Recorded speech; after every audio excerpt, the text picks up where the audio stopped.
चल।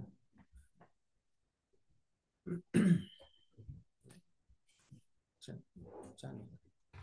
नमो अरिहन्ताणं नमो सिद्धाणं नमो आयर्याणं नमो वज्रायाणं नमो लोये सवसाहुणं मङ्गलं भगवान् वीरो मङ्गलं गौतमो गणी मङ्गलं कुन्दकुन्दार्यो जैनधर्मोऽस्तु मङ्गलम् सर्वमङ्गलमाङ्गल्यं सर्वकल्याणकारकं प्रधानं सर्वधर्माणां जैनं जयतु शासनं जैनं जयतु शासनम् उत्तम सीमा मार्दव आर्जव भाव है सत्य शौच संयम तप त्याग उपाव है आकिंचन ब्रह्मचर्य धर्म दश सार है चहुगति दुख ते काढ़ी मुकति करतार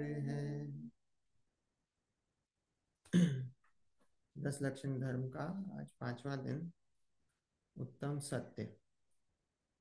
ठीक है, 4 कषायों का अभाव हो गया है, क्षमा, मार्दव, आर्जव और शौच।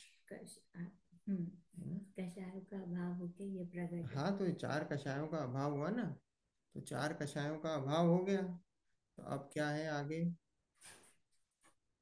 अब सत्य की बात है, अब पाप पे आ गए हैं, झूठ का है ना। तो कषायों के अभाव के बाद अब सत्य की बात है। देखो, उत्तम सत्य से सब क्या समझते हैं?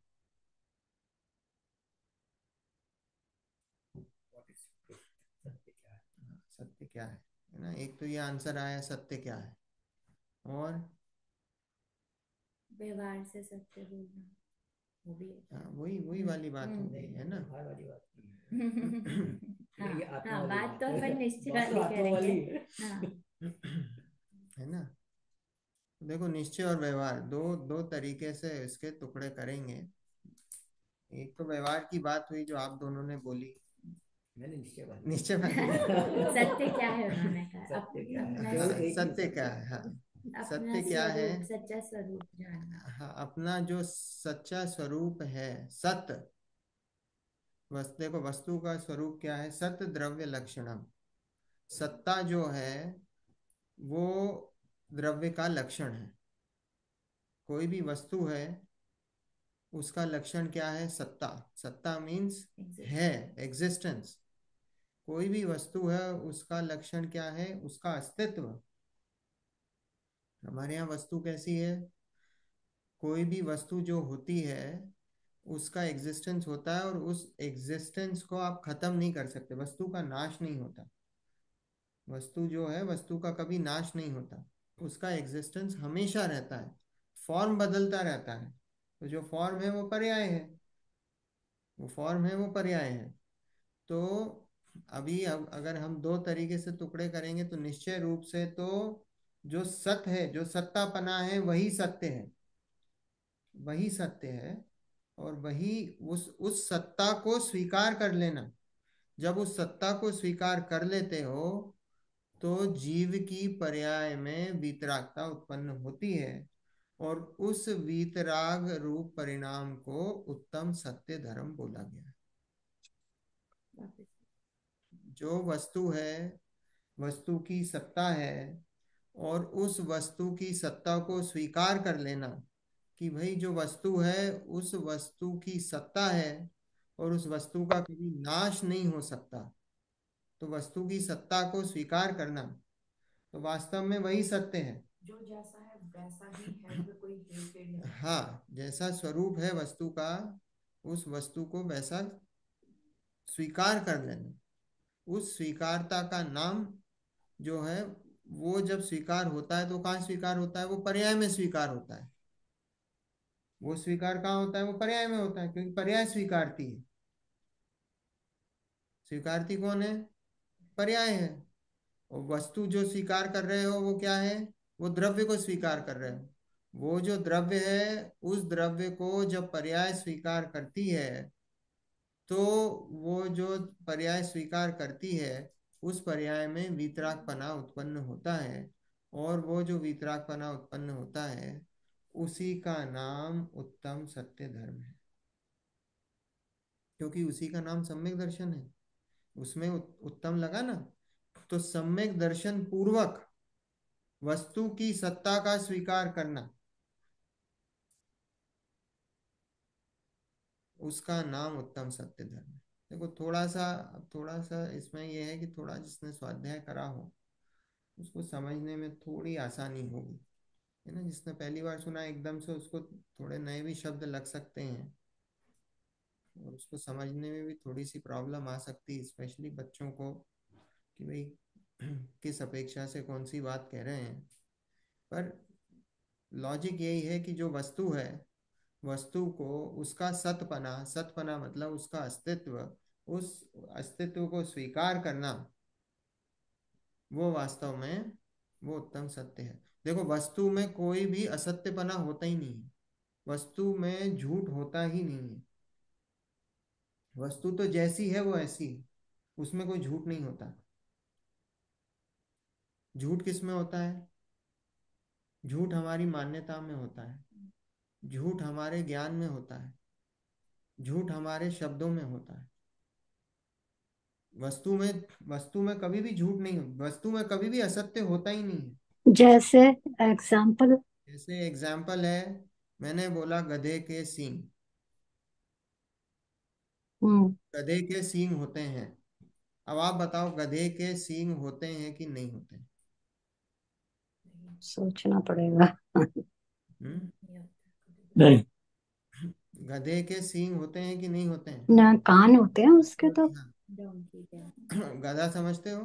हैं? डंकी। मतलब डोंकी, है ना। तुमने तो डोंकी यहाँ देखे ही नहीं होंगे, अब क्या बोले।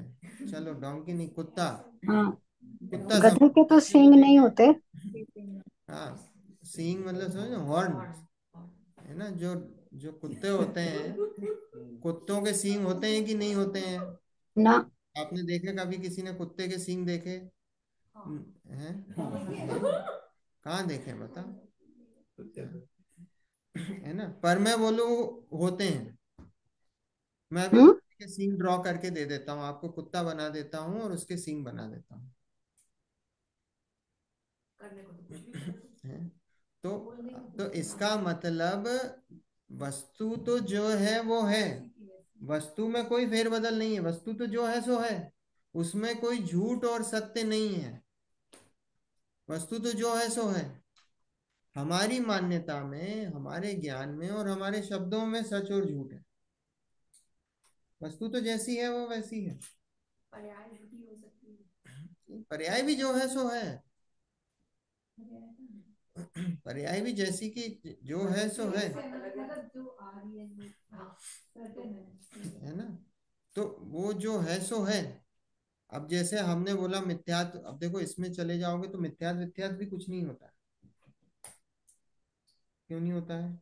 क्योंकि वस्तु में कोई मिथ्यात्व घुसा नहीं है। वस्तु में कोई, वो तो हमारी मान्यता में मिथ्यात्व है। हम मान्यता में क्या मानते हैं कि शरीर और आत्मा एक है, पर वास्तव में शरीर और आत्मा एक है क्या? नहीं है। हमारी मान्यता में एक है, हमारी मान्यता में एक है। शरीर और आत्मा कभी एक नहीं हुए, कभी हो नहीं सकते। तो पर जब पर्याय में है तब तो है ना। है, जब पर्याय में है हम, नहीं तो तो पर्याय में है तो शरीर की पर्याय अलग है, आत्मा की पर्याय अलग है। आत्मा के अनंत गुणों की अपनी अलग अलग अनंत पर्याय है, और शरीर के एक एक परमाणु की अपनी उसकी एक स्वतंत्र अलग पर्याय है। शरीर को बदल रहा है है ना। तो वो हम मिला जुला, जब मिला जुला के बोलते हैं तो वो बात अलग, फिर वो अलग अपेक्षा है। असमान जाति द्रव्य को मिलाकर हम बोलते हैं एक, वो उसमें नहीं जा रहे अभी अपन। अभी तो हम ये बोल रहे हैं कि शरीर और आत्मा कभी मिले कि नहीं मिले? नहीं मिले, कभी नहीं मिले, मिल ही नहीं सकते। तो इसका मतलब शरीर और आत्मा नहीं मिले तो वो कहाँ मिले हुए हैं? हमारे मान्यता में मिले हुए, हमारे ज्ञान में मिले हुए हैं। तो ये जो झूठपना, ये जो भ्रमपना है ना जो हम बोलते हैं, ये जो भ्रमपना है वो कहाँ है? हमारी वो मान्यता तो हमारी मान्यता और ज्ञान में है। कोई मिथ्या मिथ्यात्व का वस्तु में एग्जिस्टेंस ही नहीं है। नहीं, वो हम, गलत मान्यता। हाँ, वो हमने उसका नाम मान्यता का, उस मान्यता के नाम को हमने मिथ्यात्व बोल दिया है। वस्तु में मिथ्यात्व नहीं है। बात आ रही समझ में? तब इसके भी दो पक्ष हैं, व्यवहार पक्ष, व्यवहार की भी बहुत चर्चा है, उसका भी बहुत इंपॉर्टेंस है, ऐसा नहीं है। और अधिकतर तो व्यवहार की चर्चा ही ज्यादा होती है। फिर भी अपन कुछ मुख्य बिंदु हैं उस पर चर्चा करेंगे, अपने पास ज्यादा समय नहीं, 20-25 मिनट है, अपन उस पर चर्चा करेंगे। कि हमने जो उत्तम सत्य धर्म है, सत्य को हमने सिर्फ सत्य बोलने तक ही सीमित कर दिया है ना? कि जो उत्तम सत्य है, जो सत्य बोलता है, तो वही सत्य धर्म का धारक है। ठीक है? तो अगर हम ऐसा माने तो जो बोलते नहीं है, जैसे एक इंद्रिय जीव है, वो तो बोलते ही नहीं है, तो वो तो उनको उत्तम सत्य धर्म प्रकट होना चाहिए अभी, क्योंकि वो तो बोल ही नहीं पाते हैं। उनकी तो एक ही इंद्रिय, स्पर्शन इंद्रिय है। तो वो उत्तम सत्य धर्म के धारक हुए क्या? नहीं हुए, नहीं है। तो इसलिए इसका मतलब सत्य बोलना उत्तम सत्य धर्म नहीं है। अगर हम उस प्रिंसिपल से जाएंगे तो फिर क्या हो जाएगा? गड़बड़ हो जाएगी। तो भगवान वो भी है ना कि भगवान भी भगवान भी नहीं नहीं बोल। बोलते हैं, भगवान भी नहीं बोलते हैं। तो भगवान नहीं बोलते हो तो उनको तो उत्तम सत्य धर्म है। बोलने से कोई तो इसका connection नहीं मतलब है। बोलने से कोई कनेक्शन नहीं है। बोलने से उत्तम सत्य धर्म का कोई भी कनेक्शन नहीं है। अभी तक मान्यता में आप कितने ही लोग हैं, आप प्रवचन सुनोगे, भरे हुए हैं, बस सत्य बोलो, सत्य करो, ये करो, वो करो। बहुत सारी हैं, बस इसी पे ही प्रवचन हो जाते हैं घंटों के, कि भाई सत्य बोलो, ये करो, वो करो, और सत्य बोलना चाहिए और ये करना चाहिए। और पर अभी तक अभी पहचान ही नहीं है कि वास्तव में उत्तम सत्य धर्म है क्या। मतलब वहीं तक सीमित कर दिया। देखो, सत्य बोलना कोई इसकी मना वो नहीं है कि सत्य मत बोलो, बोलो। वो तो लेकिन है ही मैंने, वो हाँ, वेदांत में है, वो तो है। हाँ, कि वो तो ठीक है, अच्छी बात है, बोलना चाहिए, पर उसका हमने, पर ये तो सत्य बोलना तो सभी धर्मों में है। तो फिर हम अलग से क्यों हमारे उसको बोले कि भाई हमारा, हमारी 10 धर्म होते हैं और उसमें सत्य बोलना सिखाया? तो वो सामने वाले बोले भाई साहब, ये तो स्कूल में भी सिखाया, मॉरल साइंस में भी सिखाया है कि झूठ मत बोलो। ये तो अपन अपने बच्चों को भी सिखाते हैं, सिखाते कि नहीं कि झूठ नहीं बोलना? तो फिर इसमें ऐसा क्या अलग है? पहले तो अपने को ये जो व्यवहार की भी सत्य है ना, उस सत्य की भी पहचान होनी चाहिए कि भाई सत्य होता क्या है। इसमें भी बहुत वो है गड़बड़। पहले सत्य, सत्य की भी पहचान होनी चाहिए कि सत्य जो है, उस सत्य की पहले पहचान करो। मान लो किसी ने बोल दिया, मान लो कोई आदमी आया, कोई गुरु आया, वो गुरु ने आके बोल दिया कि साहब हिंसा में धर्म है। ठीक है, उनने आके बोल दिया हिंसा में धर्म। अब हमने उसके पीछे का बैकग्राउंड बैकग्राउंड कुछ चेक भी नहीं करा, हमने कुछ भी नहीं करा, उनने बोल दिया हिंसा में धर्म है ना? मुसलमानों का है कि नहीं? वो बलि वली चढ़ाते हैं, है ना? हिंदू भी काटते हैं, मुसलमान भी काटते हैं। उन्हें किसी ने बोल दिया साहब इसमें धर्म है, और हमने उसके पीछे सत्य का खोज ही नहीं करी, सत्य का पता ही नहीं करा, और हम मानने लगे, तो क्या होगा? वो सत्य है कि असत्य है? असत्य हो गया। हमने तो उसको सत्य मान के कर रहे हैं हम, पर वास्तव में वो असत्य है। कि उसके पीछे हमें सत्य की खोज करनी है, सत्य को ऐसे ही नहीं मान लेना है। इसलिए जिनवाणी में भी जो बात कही गई है, जिनवाणी में भी लिखा है भैया कि आप परीक्षा करो, ऐसे ही मत विश्वास कर लो। वो राजा वसु की कहानी है ना अपने में। हाँ अभी आएगी, अभी अपन वो आप लेंगे। बताना 5 मिनट। हाँ वो भी लेंगे अपन है ना। पर सत्य की खोज करना। अब आज हम कोई भी अपनी प्रैक्टिसेस करते हैं, प्रैक्टिसेस करते हैं ना मन, जो भी व्यवहार के नाम पे जो भी करते हैं, अब वो व्यवहार के नाम पे जो करते हैं उसके पीछे आपने सत्य की खोज करी कि आपने वो आपके पिताजी ने बोल दिया ये करना चाहिए तो आप करने बैठ गए। अभी तो ऐसे ही होता है ना, किसी बड़े ने कह दिया आपको कि साहब ऐसा करना चाहिए, और आपने क्या करा, हमने पूछा भी नहीं क्यों करना है, पूछा हमने, हमने अपना दिमाग लगाया कि भाई साहब ये क्यों करना है,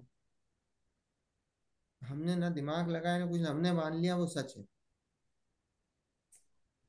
कोई भी आए कि किसी ने आके कुछ बोल दिया साहब ऐसा करना चाहिए, हाँ सर, उनने आए दूसरा व्यक्ति ने ऐसा, हाँ सर हम ये भी कर लेंगे, उनने कहा ये भी कर लेंगे लगाते हैं दिमाग, नहीं लगाते हैं, बस जाते हैं सुबह शुरू हो जाते हैं, बस ये होता है साहब, 10 लक्षण में ये होता है, सुबह से ये होता है, शाम को ये होता है, दोपहर में ये होता है, एक टाइम खाना खाते हैं, उपवास करते हैं, और क्यों करते हैं उसकी भी सत्य की खोज करी आपने कि ये बात सही भी है कि नहीं है, ये जो हम कर रहे हैं वो सही भी है कि नहीं है। तो अगर आपने खोज नहीं करी और आप उसको सत्य मान के बैठे हो, तो वास्तव में भाई साहब वो असत्य है, उसका पाप लग रहा है आपको, क्योंकि वो असत्य के खाते में आता है।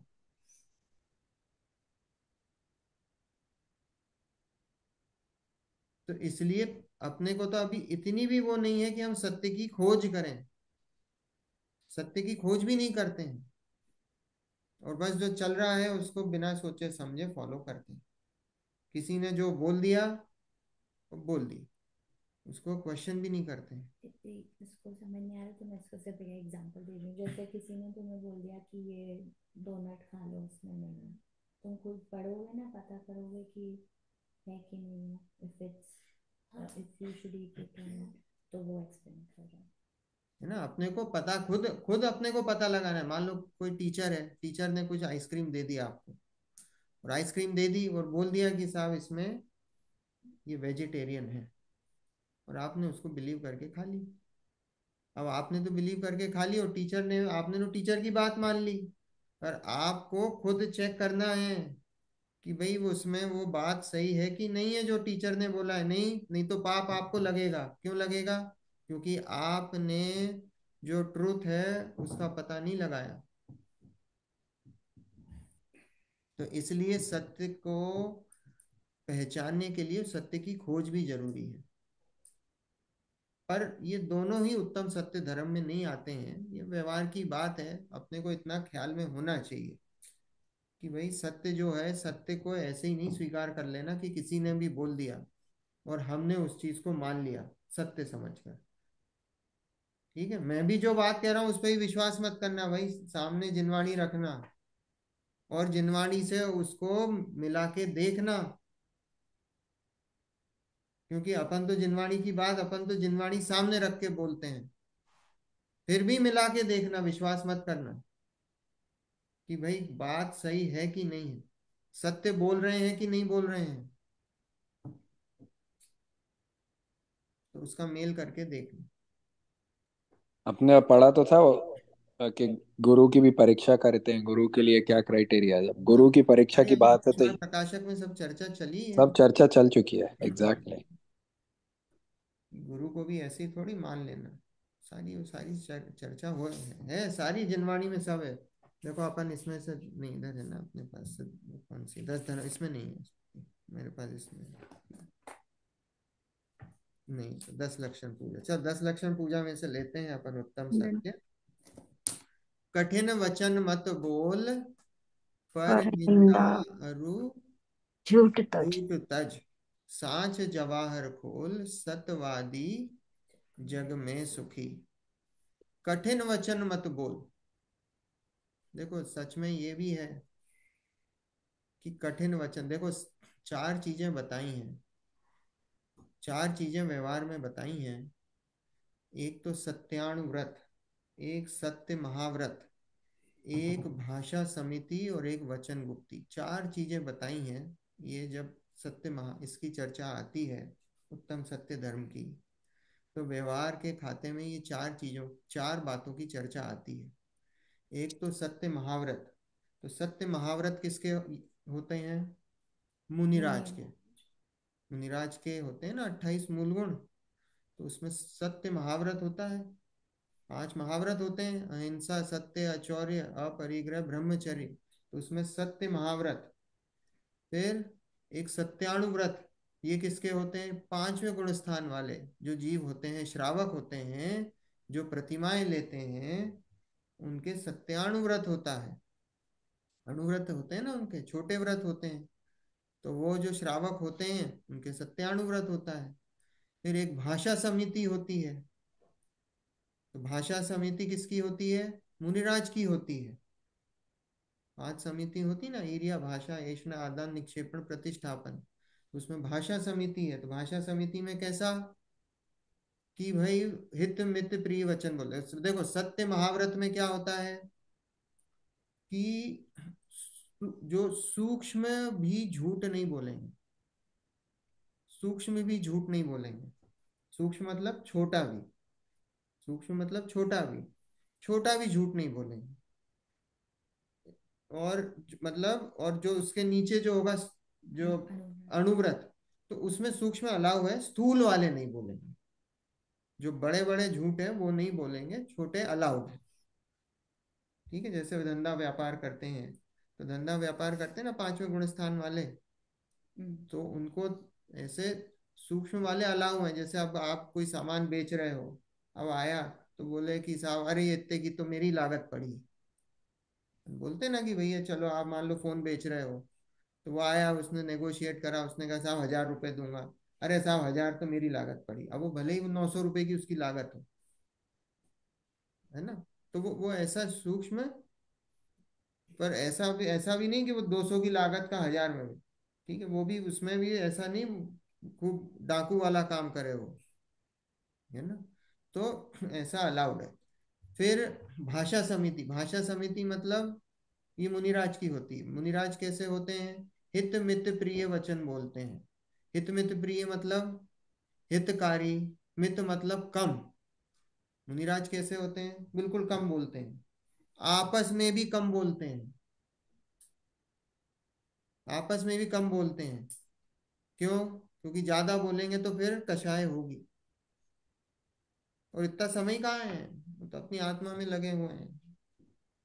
बोलने का समय कहाँ है भाई आपस में? तो आपस में भी नहीं बोलते हैं और कम बोलते हैं, बिल्कुल कम बोलते हैं। हित मित प्रिय, प्रिय मतलब कल्याणकारी, और जब भी बोलेंगे कल्याणकारी ही वचन बोलेंगे। और चौथा है वचन गुप्ती, वचन गुप्ती मतलब बोलना ही नहीं,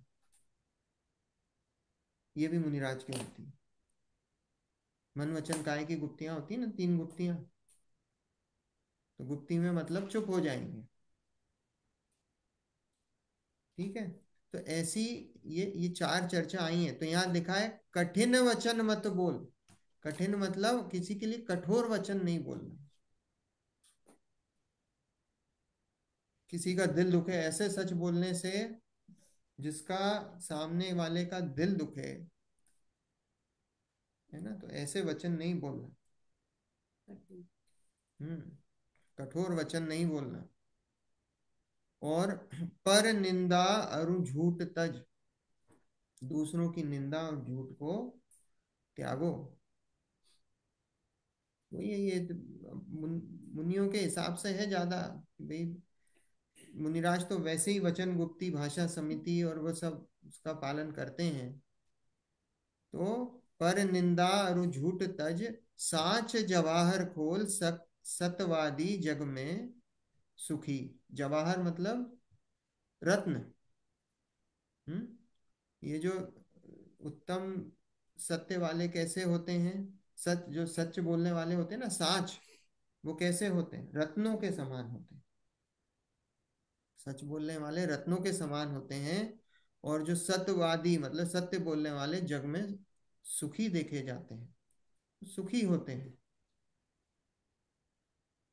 आए समझ में? साच जवाहर खोल, सत्यवादी जग में सुखी।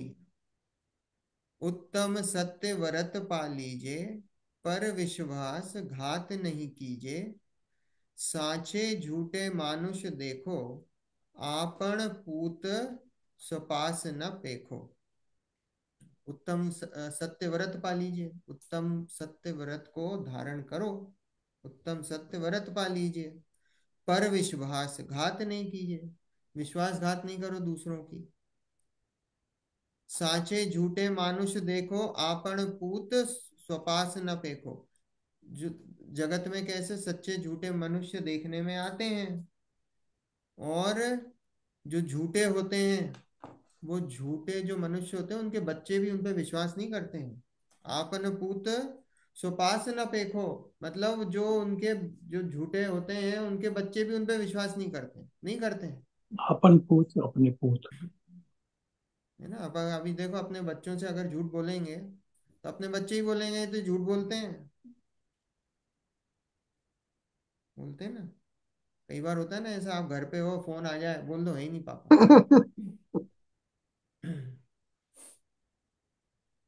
होता है कि नहीं? बोल दो नहीं आ रहे, कहने कहाँ इससे डील करेंगे। क्या है, बच्चों को तो बोलते हैं सच बोलना है, और यहाँ सामने उसको झूठ बोलना सिखा रहे हैं, तो अपने बच्चे ही अपने विश्वास नहीं करेंगे। फिर पेखो तिहायत पुरुष साचे, को दरब सब दीजिए मुनिराज श्रावक की प्रतिष्ठा। साच गुण लख लीजिए। है ना? तो देखो, ये देखने में ऐसा आता है, कैसा, कि जो सच बोलने वाले मनुष्य होते हैं, पुरुष होते हैं, उनको लोग अपनी प्रॉपर्टी भी, जैसे अब मान लो कहीं जा रहे हो, तो जो सच बोलने वाले होते हैं उनके पास अपने हीरे जवाहरात, अब पुराने जमाने में ऐसे ही होता था कि आप कहीं जा रहे हो, डर है, तो क्या करके जाते थे, जैसे अभी अपन बैंक में रख जाते हैं, अभी बैंक खुल गए हैं, बैंक पे अपने को भरोसा है कि भाई वहां से चोरी नहीं होगी। लेकिन जो सत्य बोलने वाले, पहले क्या होता था कि भाई अपना सारा सामान उसके यहाँ अपन रख के चले गए, क्योंकि हमें पता है हम वापस आएंगे तो उनसे हमें वापस मिल जाएगा, उन पे इतना विश्वास होता है।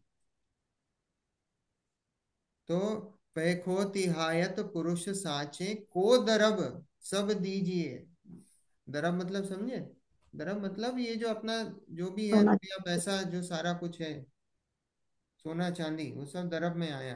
पैको तिहाई मतलब देखने में आता है, जो सच्चे पुरुष हैं उनको लोग अपना सामान, जो कीमती सामान है वो संभलाने में उनको कोई प्रॉब्लम नहीं होती है,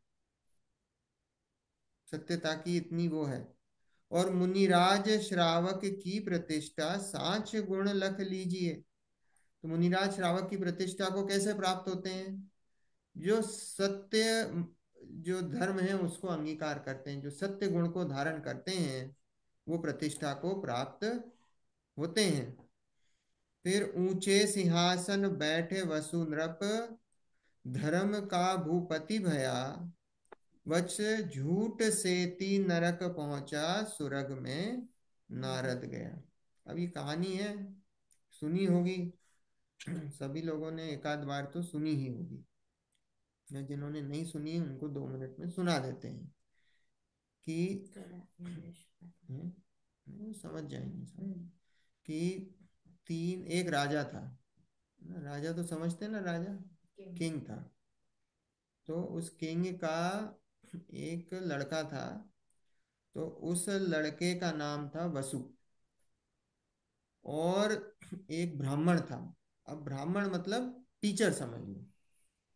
तो अब ये की कहानी है मुनि सुव्रत नाथ भगवान के काल की, और ये कहाँ पे है, ये उत्तर पुराण है अपना। तो अपने जो 24 तीर्थंकरों की कहानी है ना, वो 2 पुराणों में डिवाइडेड है। एक आदि पुराण है और एक उत्तर पुराण है। तो आदि पुराण में, एक पुराण में सिर्फ आदिनाथ भगवान की कहानी है। सिर्फ एक पुराण में आदिनाथ भगवान की कहानी है। और बाकी जो उत्तर पुराण है उसमें बाकी 23 तीर्थंकरों की कहानी है। तो आदिनाथ भगवान की इतनी इतनी हिस्ट्री मिलती है, इतनी स्टोरी है। फिर उसी आदि पुराण और उत्तर पुराण को के ऊपर संकलित करके उसमें से रतन चंद जी भारिल जयपुर से उन्होंने जैन धर्म के 24 तीर्थंकर नामक पुस्तक उन्होंने बनाई।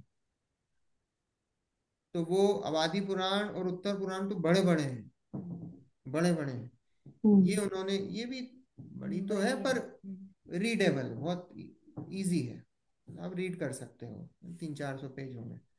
तो वो इतनी मोटी पुस्तक है। वो जैन धर्म के 24 तीर्थंकर, जिसको इंटरेस्ट हो वो दोनों, वो आदि पुराण उत्तर पुराण मिला के उन्होंने बनाई है। ठीक है। तो ये उत्तर पुराण में से ली है। मुनि सुव्रत नाथ भगवान के काल की समय की बात है। कौन से नंबर के तीर्थंकर थे अवाय हैं? जोर से बोलो। हाँ, 20वें तीर्थंकर। ठीक है, 20वें तीर्थंकर के काल की बात है।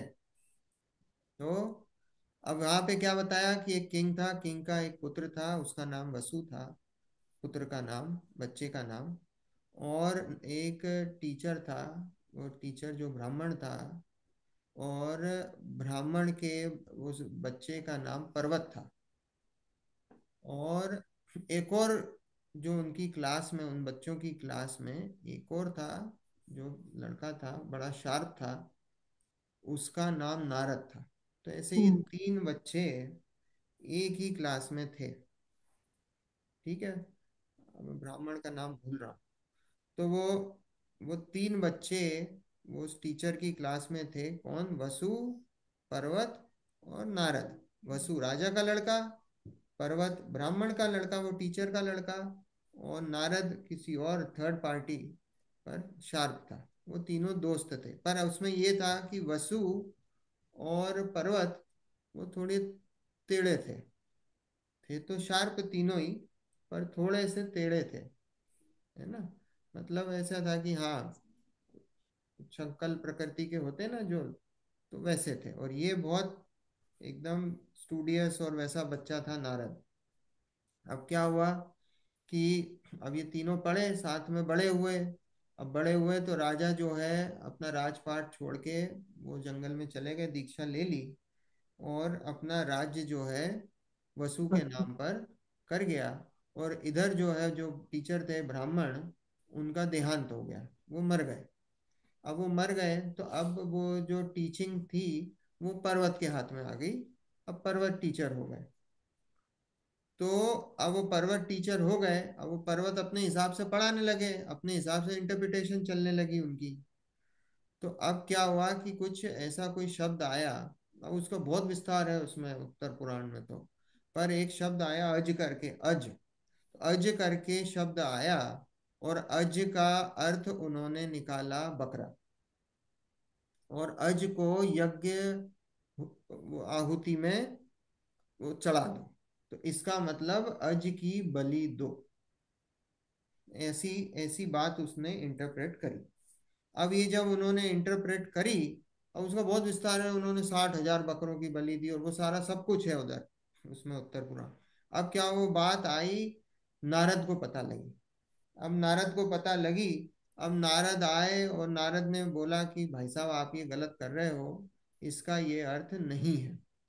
अज का अर्थ तो धान होता है, जो जो हाँ, जो चावल होता है उसका जो भूसा होता है। और बोले वो जो 3 साल पुराना होता है, अब उसमें से वापस चावल नहीं उग सकता। तो उसका अज का अर्थ ये होता है।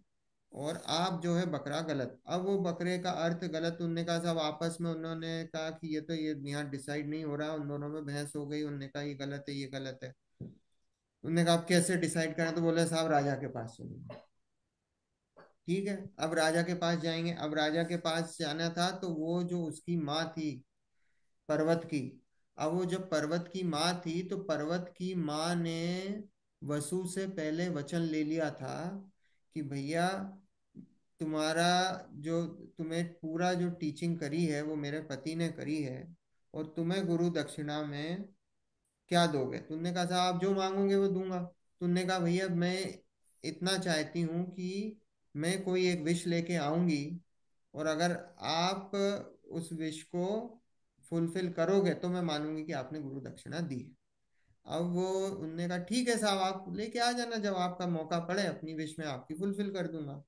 तो अब वो जब उनका पता पड़ा कि भैया ये राजा के पास जाने वाले हैं, बात बहुत बिगड़ गई है और लोग आ गए हैं और वो जो है आपस में मानने तैयार नहीं है, तो वो राजा के पास गई, वसु के पास, और वसु से बोला कि साहब अब समय आ गया है और ये आपके पास आने वाला है, आपको डिसीजन देना पड़ेगा। उन्होंने कहा ठीक है साहब अब आएंगे तो अपन देखेंगे। अब वो भी बंधे हुए थे वचन में। अब वो आए, वहां पे उन्होंने दोनों ने बात रखी, और बात रखी और वसु ने क्या दे दिया, कि उनने वो सही डिसीजन है, दे दिया कि भैया अज मतलब बकरा है, पर्वत सही है, ऐसा बोल पर्वत दिया। सही है। ठीक है, तो उन्होंने वो डिसीजन दिया। तो यहाँ क्या बोला कि वच झूठ सेती नरक पहुंचा सुरग में नारद गया। तो क्या हुआ, जब उन्होंने वो डिसीजन दिया तो झूठ बोलने का फल क्या हुआ नरक में। कि वो नरक गए। कौन? राजा। वसु वसु और और पर्वत, वो दोनों नरक गए, और स्वर्ग में नारद गया। नारद जो है वो स्वर्ग में गया, उन्होंने सत्य बोला। तो ऐसी ऐसी स्टोरी है वो। पर उस समय से ऐसी ये जो वेद वगैरह है ना, ये जो वैदिक धर्म को मानने वाले, वहां से वो बलि की प्रथा शुरू हुई है। मुनि सुव्रतनाथ भगवान के काल से वहां से बलि की प्रथा है। तो हिंदू धर्म में वो बलि की प्रथा अभी तक है। हालांकि अब उतनी देखने में नहीं मिलती है, पर अभी भी है, बहुत है अभी भी बहुत। आप बंगाल वगैरह में जाएंगे, आप नेपाल वगैरह में जाएंगे, और पाकिस्तान वगैरह के जो हिंदू हैं वो सब अभी भी खूब बलियां देते हैं, खूब बलियां चढ़ती हैं, जानवरों को काटते हैं। अभी तो इतना तक आया कि यहाँ पे समेत शिखर में बलि चढ़ी है पर्वत पर। इतनी तक बात हो गई है कि इतनी बात हाथ से फिसल गया है सब, वहां तक बलियां चढ़ रही हैं, आदिवासी लोग बलियां दे रहे हैं, ऐसी ऐसी स्थिति बनी है। तो यहाँ ये स्टोरी है और क्या। तो कहने का मतलब कि ये तो ये व्यवहार से है, यहाँ पे तो ये व्यवहार से है कि सत्य वचन बोलना हमको। देखो वैसे भी अभी तो अभी हमारी वो स्थिति नहीं बनी कि हम सत्य धर्म अंगीकार करें, पर एक जो दैनिक जीवन में भी इतना तो हो अपना कि कषाय मंद हो, और उस हिसाब से सत्य। ये तो जिनका सत्य धर्म में हो गया है प्रकट, उनको तो एज ए बाय प्रोडक्ट वो सत्य ही बोलते हैं। उनको कोई बोलने के लिए कोई कोशिश नहीं करनी पड़ी। हमें कैसा है कि कोशिश करनी पड़ती भाई, झूठ नहीं बोलना है, सत्य बोलना है, झूठ नहीं बोलना है, सत्य। जिनको सत्य धर्म प्रकट हो गया, जो सम्यक दृष्टि है, वो सत्य ही बोलते हैं। क्योंकि कषाय भी उसी क्वालिटी की होती है ना। जैसे मुनिराज हैं, तो मुनिराज है, मुनिराज की कषाय इतनी मंद है कि वो झूठ बोलते ही नहीं है, बोल ही नहीं सकते, क्योंकि उनकी कषाय ही उतनी मंद है। स्वंजलन कषाय होती है, स्वंजलन कषाय में झूठ बोलता ही नहीं है, सत्य महाव्रत के पालन करते हैं। वो अपने आप पलता है, सत्य महाव्रत पालना नहीं पड़ता है, अपने आप पल जाता है। उसके लिए मेहनत नहीं करनी पड़ती, भाषा समिति के लिए मेहनत नहीं करनी पड़ती, हित मित प्रिय वचन बोलने मेहनत नहीं करनी पड़ती, अपने आप हित मित प्रिय वचन ही निकलते हैं। ऐसा है, उसके लिए अलग से कोई पुरुषार्थ करने की आवश्यकता नहीं पड़ती। तो चर्चा तो बहुत हो सकती है, और उसमें से अगर अपन पढ़ें धर्म के 10 लक्षण, भारल जी ने अच्छे से एक्सप्लेन करा है, बहुत अच्छे से। भारल जी का तो चिंतन एक अलग ही लेवल का, सब संकलित करके उन्होंने बहुत अच्छे से जो करा है। जरूर समय मिले, 15-20 मिनट की रीड है बस, जरूर पढ़ें उसको। ठीक है, चलो अपन अपनी सिद्ध पूजा का अर्थ लेंगे। इसको शेयर करता हूँ।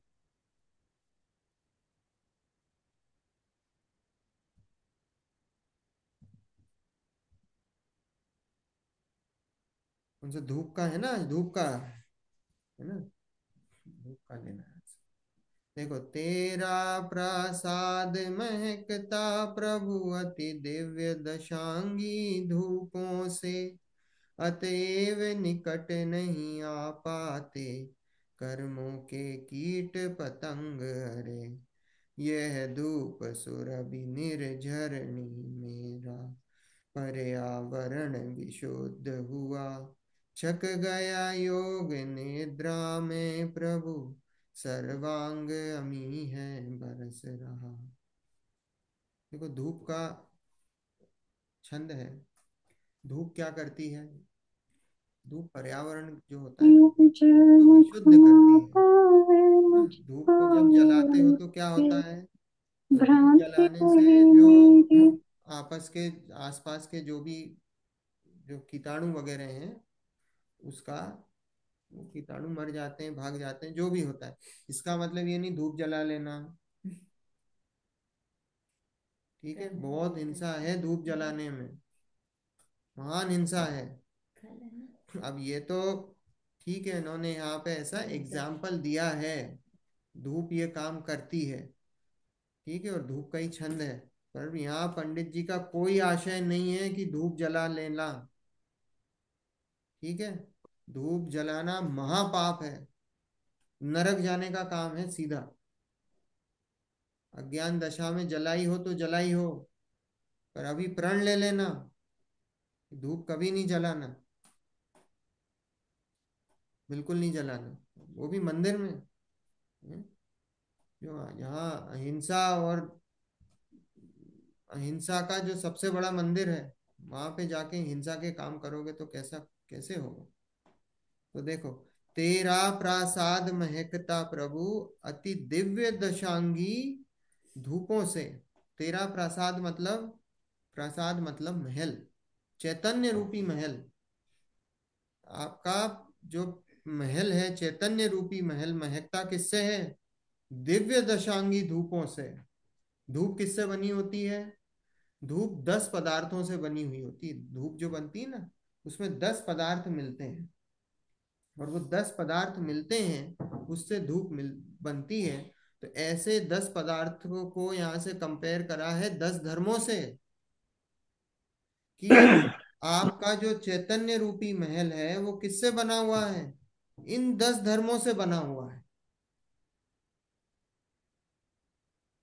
आ रही बात समझ में? ये 10 धर्म जो हैं, आपके प्रभु आपकी पर्याय में प्रकट हुए हैं, आपके चैतन्य रूपी महल में प्रकट हुए हैं, उससे आपका महल का निर्माण हुआ है। तेरा प्रसाद महकता प्रभु अति दिव्य दशांगी धूपों से, अतएव निकट नहीं आ पाते कर्मों के कीट पतंग हरे। तो वो जो धूप क्या करती है कि जब धूप जलाते हो तो वो जो कीट पतंग नहीं आ पाते हैं आपस में। तो जब आपके ये 10 धर्म की धूप जल गई तो क्या हुआ? वो कर्म आना अपने आप बंद हो गए। जो कितना जोरदार हम्म। कंपैरिजन लिखा। ये धूप सुरभि निर्झरणी मेरा, पर्यावरण विशुद्ध हुआ।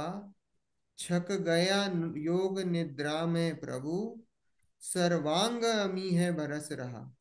ये धूप कैसी है? ये जब धूप जब जली तो मेरा पर्यावरण कैसा हो गया? पूरा विशुद्ध हो गया। तो मतलब ये 10 धर्मों की जब धूप जली तो क्या हुआ? मेरा पूरा पर्यावरण विशुद्ध हो गया, मतलब पूरी आत्मा विशुद्ध हो गई। ये 10 धर्म जब प्रकट हुए तो आत्मा पूरी विशुद्ध हो गई। और छक गया योग निद्रा में प्रभु, छक गया मतलब तृप्त हो गया, और तृप्त हो गया मैं योग निद्रा में। योग निद्रा, मन वचन काय का योग की प्रवृत्ति बंद हो जाती कि नहीं भगवान की? भगवान के आत्मा के प्रदेश भी नहीं हिलते हैं, है ना। योग क्या है? योग क्या है? आत्मा के प्रदेशों का कंपन।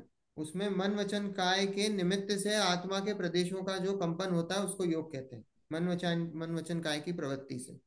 तो हम लोगों के कांस्टेंट योग चल रहा है, क्योंकि आत्मा के मन वचन काय की प्रवृत्ति है, उस कारण से आत्मा के प्रदेश कांस्टेंट हिल रहे हैं, कांस्टेंट हिल रहे हैं, उसके कारण से कर्मों का बंधन है ना। योग के कारण है, तो योग के कारण है, तो यहाँ क्या बोला है कि छक गया योग निद्रा में प्रभु। छक गया मतलब हमें तृप्त हो गए हैं भगवान योग निद्रा में, योग की निद्रा में चले गए। निद्रा में कैसा होता है, हिलता नहीं है आदमी। जब सोता है तो कैसा होता है, हिलता नहीं है। तो ऐसे योग की निद्रा में चले गए हैं। योग की निद्रा में मतलब अब जो है अयोगी हो गए हैं, योग खत्म हो गया है, आत्मा के प्रदेशों का कंपन रुक गया है। तो योग निद्रा में प्रभु सर्वांग अमी है बरस रहा। अमी मतलब अमृत, सर्वांग से अमृत बरस रहा है, आनंद रूपी अमृत बरस रहा है। भगवान का बरस रहा है ना, सर्वांग से, एक एक प्रदेश से आनंद रूपी अमृत बरस रहा है। आया पूरा छंद समझ में। तेरा प्रसाद महकता प्रभु अति दिव्य दशांगी धूपों से। कि भाई प्रभु, तेरा जो चैतन्य रूपी महल है वो कैसा है, वो दिव्य दशांगी धूपों से महक रहा है। 10 धर्मों की दिव्य दशांगी, 10 धर्मों की, 10 धर्मों को प्रकट करने से वो जो आपका चैतन्य रूपी महल है वो महक रहा है। अतएव निकट नहीं आ पाते कर्मों के कीट पतंग। अरे, तो क्योंकि जब आप में 10 धर्म प्रकट हो गए हैं, वीतरागता प्रकट हो गई है, तो कर्मों के कीट पतंग मतलब कर्मों के परमाणु, जो कर्माण जो कर्माण वर्गणाएं हैं, वो जो हैं वो कर्म रूप प्रवर्तित नहीं होती हैं और आपके आसपास नहीं भटकती हैं। यह धूप सुरभि निर्झरणी, मेरा पर्यावरण विशुद्ध हुआ। ये जो धूप है वो उसके कारण से, वो जो धूप है, जो 10 धर्मों की जो विशुद्ध धूप है, या जो जो विशुद्धि 10 धर्मों के कारण हुई है, उसके कारण से मेरा पूरा पर्यावरण मतलब मेरे पूरा आत्म प्रदेश वो कैसे हैं, विशुद्ध हो गए हैं। और मैं तृप्त होकर छक गया योग निद्रा में प्रभु सर्वांग अमी है बरस रहा। और तृप्त होकर आप योग निद्रा में चले गए हैं प्रभु, और आपके सर्वांग में अमृत बरस रहा है। ठीक है, हम्म। चलो आगे। निज लीन परम स्वाधीन बसो प्रभु तुम सुरम्य शिव नगरी में। प्रतिपल बरसात गगन से हो, रस पान करो शिव नगरी में। यह सुर तरुओं के फल साक्षी, ये यह गर्मी में भव लगी हुई है। संतति का कौन सा पढ़ रहा है, मेरी विचार। समझ में नहीं आ रहा। प्रभु मेरे धूप के बाद मंडप में आओ, है आज मुक्ति का उद्घाटन। आंटी फल का पढ़ रहे हैं, है ना। अब सिद्ध पूजा है ना ये तो। हाँ, हम्म। सिद्ध पूजा है ना। फल का अपन ने छंद पढ़ा। हम्म। फल मतलब अब फल मिलेगा, जो भी करा है हमने, इतनी पूजा करी है, उसका फल पाने का समय आया है। तो निज लीन परम स्वाधीन बसो प्रभु तुम सुरम्य शिव नगरी में। भगवान कैसे हैं, निज लीन परम स्वाधीन बसो।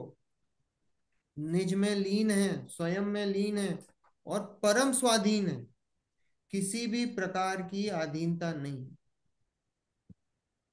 हमारा कैसे है कि हम तो 5 इंद्रियों के भोगों के अधीन हैं। हमारी स्थिति कैसी है, 5 इंद्रियों के भोगों के अधीन है, कांस्टेंट। एक भोग भी उसके बस की नहीं है, 5 इंद्रिय के भोग एक साथ भोग सकें। पर भोगने की आसक्ति कैसी कि 5 इंद्रियों के भोग एक साथ भोग। देखो, जब भोग भी भोगता है ना, तो भोग भी भोगता है तो एक समय में एक ही भोग भोग सकता है।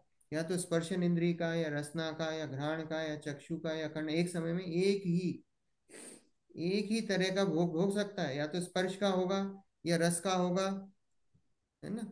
क्योंकि फाइव सेंसेस। हाँ, जो 5 सेंसेस है ना, उसमें एक समय में एक ही सेंस को भोग सकता है। पर वो एक समय का काल इतना सा है ना, तो हमको ऐसा लगता है कि हम पांचों भोग रहे हैं। जैसे हम खाना खा रहे हैं, तो खाना खा रहे हैं, टीवी भी चल रहा है, ठीक है, भोजन भी कर रहे हैं, तो भोजन को टच भी कर रहे हैं, खा भी रहे हैं, देख भी रहे हैं, सुन भी रहे हैं, और कोई हवा मान लो कोई ऐसी बह भी रही है तो उसको उसको सूंघ भी रहे हैं। पर अब वो पांचों इंद्रियों के भोग चल रहे हैं एक साथ, हमको ऐसा लग रहा है हम पांचों इंद्रियों के भोग एक साथ भोग रहे हैं, पर एक समय में एक ही भोग ज्ञान में आ सकता है, वो ज्ञान का विषय बन सकता है। ये ऐसा ही, ये छद्मस्त का ऐसे ही, पर वो एक समय का काल इतना सा है ना, तो वो हम पकड़ नहीं सकते। तो वो इतना, जब इतने समय सब एक साथ होते हैं तो उसको पकड़ते तो हमको ऐसा लगता है हम पांचों इंद्रियों के विषय को भोग रहे हैं। और इच्छा ऐसी ही है कि पांचों इंद्रियों के विषयों को एक साथ भोगें, एक साथ ऐसे ही है। जो मिथ्या दृष्टि जीव है उसका ऐसी ही है कि वो पांचों इंद्रियों को भोगों को एक साथ बाधा रहित कांस्टेंट भोगना चाहता है। उसमें कोई समय का भेद नहीं पड़ना चाहिए, ऐसी स्थिति है। हमारी स्थिति ऐसी है, एक समय भी अगर कोई भोग कम हो जाए ना तो देखो कैसा विचलित होता है। बहुत आफत है। अभी ये सबसे बड़ा भोग तो ये है। अभी एक समय के लिए भी छुड़ा दो आप, कैसी स्थिति, कैसे विचलित होता है, बहुत मुश्किल है। जकड़ा हुआ है बिल्कुल, वो पाश की तरह, वो जाल की तरह, ऐसी स्थिति है। तो यहाँ है कि निज लीन परम स्वाधीन वसो, स्वाधीन है, किसी भी प्रकार की अधीनता नहीं है, स्वयं में लीन है। प्रभु तुम सुरम्य शिव नगरी में, सुरम्य मतलब सुंदर, शिव नगरी में, सिद्ध शिला में। सुरम्य, और वास्तव में सुरम्य शिव नगरी मतलब खुद स्वयं में ही है। सिद्ध शिला बोलो या स्वयं बोलो, एक ही बात है। तुम निज लीन परम आधीन बसो, स्वाधीन बसो, तुम सुरम्य शिव नगरी में, स्वयं में ही अपने जो है सुंदर, उनको कहीं जाने की आवश्यकता थोड़ी है, स्वयं में ही है, स्वयं वही शिव नगरी है। प्रतिपल बरसात गगन से हो, रस पान करो शिव नगरी में। गगरी। शिव, हाँ, शिव गगरी में। प्रतिपल बरसात गगन से हो, रसपान करो शिव गगरी में। अब प्रतिपल बरसात गगन से हो, गगन मतलब इसमें आत्मा लेना, और बरसात गगन से हो, बरसात मतलब अब ये जो प्रतिपल मतलब अब ये पर्याय लेना। प्रतिपल बरसात गगन से हो, अब आनंद कहाँ से आ रहा है? आत्मा से। आत्मा से आ रहा है, और वो कहाँ, वो पर्याय में आ रहा है आनंद। प्रतिपल आनंद कहाँ से आ रहा है? आत्मा का आनंद आत्मा से आ रहा है और पर्याय में आ रहा है। तो प्रतिपल बरसात गगन से हो, गगन मतलब आत्मा, अब उस आत्मा से प्रतिपल बरसात हो रही, जो द्रव्य से प्रतिपल आनंद की बरसात हो रही है, पर्याय में प्रकट हो रही है, पर्याय में भोग रहा है। रसपान कहाँ हो रहा है? पर्याय में हो रहा है। रसपान करो शिव गगरी में। शिव गगरी मतलब क्या हुआ? शिव मतलब वो नहीं ले लेना, भगवान, वो वाले शिव नहीं ले लेना। हाँ, ये भी आत्मा है। इतने सारे उसके सिनोनिम दिए हैं। ये आया समझ? प्रतिपल बरसात गगन से हो, रसपान करो शिव गगरी में। मतलब इसमें द्रव्य गुण पर्याय, द्रव्य और पर्याय को लिया है कि जो जो गगन है वो द्रव्य है, जो बरसात हो रही है वो पर्याय में बरसात हो रही है आनंद की, और रसपान, वो रसपान की, वो रसपान भी पर्याय में हो रहा है। और शिव गगरी क्या हुई? फिर आत्मा हो गई, वही आत्मा, वही आत्मा, उसी आत्मा में से आनंद निकल रहा है, वो आनंद जो है पर्याय भोग रही है। और आत्मा वैसी की वैसी, आत्मा में ही समा रहा है वो हाँ, आनंद। हाँ, आत्मा ही आत्मा के आनंद को भोग रहा है। ठीक है, और वो जैसे जो साकार आनंद से का, लेकर जो आनंद का भोगना हो रहा है वो पर्याय में हो रहा है। आनंद आ कहाँ से रहा है? द्रव्य में से आ रहा है। द्रव्य में से आनंद आकर पर्याय में हो, पर्याय में आ रहा है। पर्याय का जो आनंद है वो आत्मा उस आनंद को भोग रहा है। बात आई समझ में से? आत्मा में ही हाँ वो ठीक है। सुख नामक गुण, हम्म सुख नामक गुण कहाँ है? आत्मा में। आत्मा में। तो सुख नामक गुण में से सुख की पर्याय निकलना, अभी जो सुख नामक गुण है उसमें से दुख पर्याय निकल रही है। जो पर्याय है, सुख गुण है, तो सुख गुण है, सुख गुण में से जो पर्याय निकली वो दुख रूप परिणमित हो रही है। अब जब जिस जीव जो सिद्ध बन गए हैं उनकी वो सुख नामक गुण में से जो पर्याय निकलती है वो सुख रूप ही परिणमित होती है। ठीक है, तो वो सुख रूप ही परिणमित होती है, तो इसलिए वो आत्मा का सुख आत्मा को ही मिल रहा है और आत्मा ही उसको भोग रहा है। ठीक है, तो इस लाइन का ये अर्थ है। यह सुर तरुओं के फल साक्षी, यह भव संतति का अंतिम क्षण, प्रभु मेरे मंडप में आओ, है आज मुक्ति का उद्घाटन। ये सुर तरुओं के फल साक्षी, अब ये फल का है ना, सुर तरु मतलब कल्प वृक्ष। मैं इन कल्प वृक्षों के साक्षी होकर ये प्रण लेता हूं कि ये भव संतति का अंतिम क्षण, मतलब ये मेरा अंतिम भव है।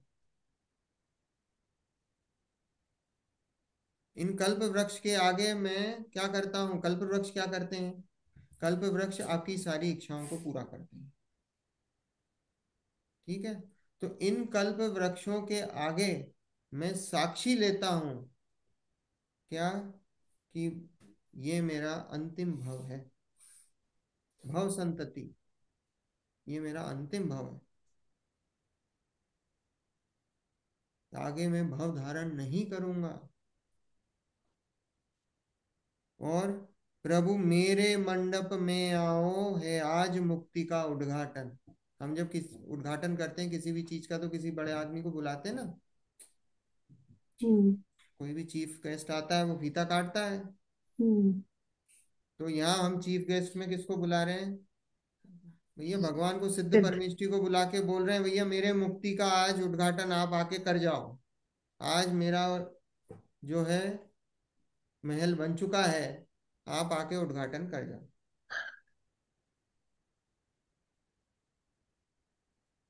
आया समझ में? छंद आया समझ में?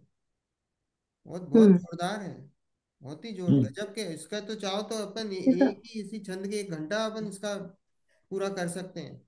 इसकी तो पूरी की पूरी पूजा ही, एक एक छंद एक एक शब्द ऐसा खूबसूरत लिखा है।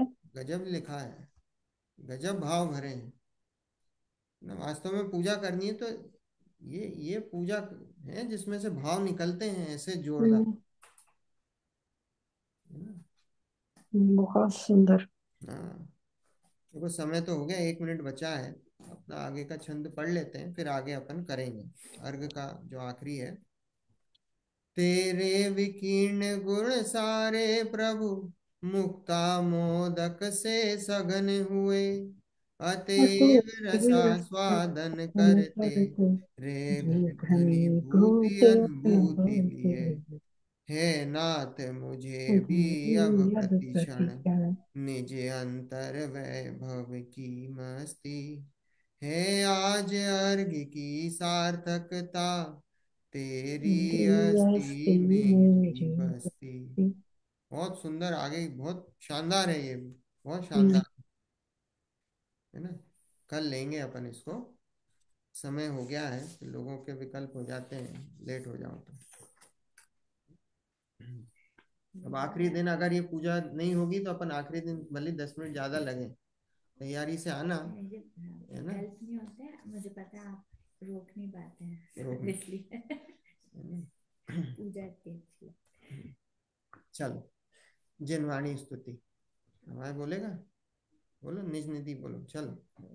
निज नदी निज में बसाई, यह अनंत उपकार है, उसके लिए जिनवानी वंदना शब्द बार है। वंदना शत बार है, वंदना शत शतबार है। है। 9 बार 9 बार।